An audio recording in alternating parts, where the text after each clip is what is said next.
My name's Steve Hedley. I'm a London Transport Regional Organiser for the RMT Union, and I'm standing as a candidate for TUSC in the GLA elections because I think somebody needs to speak up for ordinary men and women and trade unionists.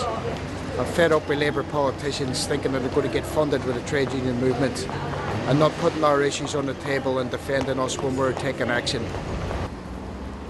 I live locally in East Ham, and we're here at Barking because the failings of the Labour Party in Barking to do anything for working people in regards to housing, in regards to social services, in regards to amenities, has meant that we've got the noxious BNP, the fascist party, have built a base here.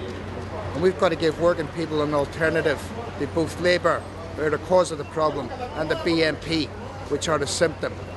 So we're going to be standing candidates, and hopefully working people have a real choice between a capitalist party that's going to exploit them and the trade union and socialist coalition that are going to stand up for them and fight for their rights.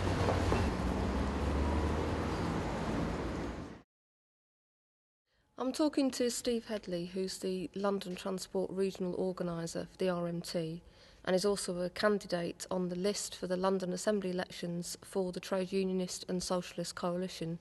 So, Steve, why are you standing for TUSC? Well, I feel that working people at the minute are disenfranchised. They haven't actually got a party that is representing their point of view. The three major parties are all advocating cuts, although be it in the Labour Party's case, it's slower cuts than anyone else.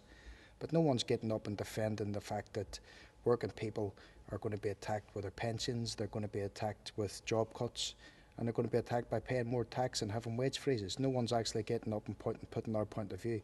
So I think it's absolutely essential, you know, when Labour politicians are carrying out these cuts in the councils on the one hand and condemning them on platforms on the other hand, we have actually somebody in there fighting on our behalf.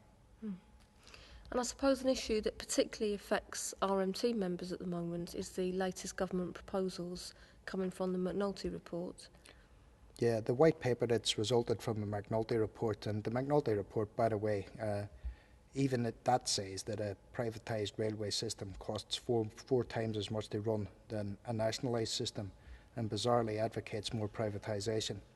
But that report will mean de-staffed stations, the closure of ticket offices, on London Underground even driverless trains, a reduction in maintenance both in track and signal. So not only are our members going to be affected by this, but the general public are going to be affected as well because their safety is going to suffer massively. Obviously, to defeat something like that will take big industrial struggle, but you have had victories recently on the London Underground, which I suppose will give workers confidence that you can fight and win.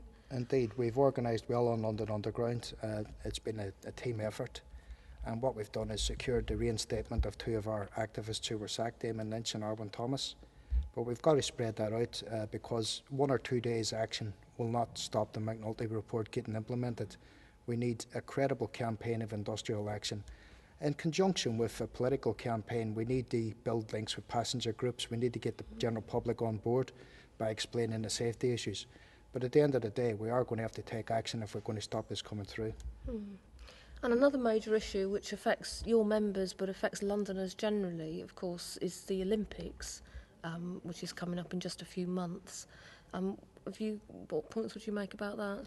Well, we've organised pretty well for the Olympics. We've got a lot of our workers offered massive bonuses at the minute. We're negotiating bonuses for the other ones.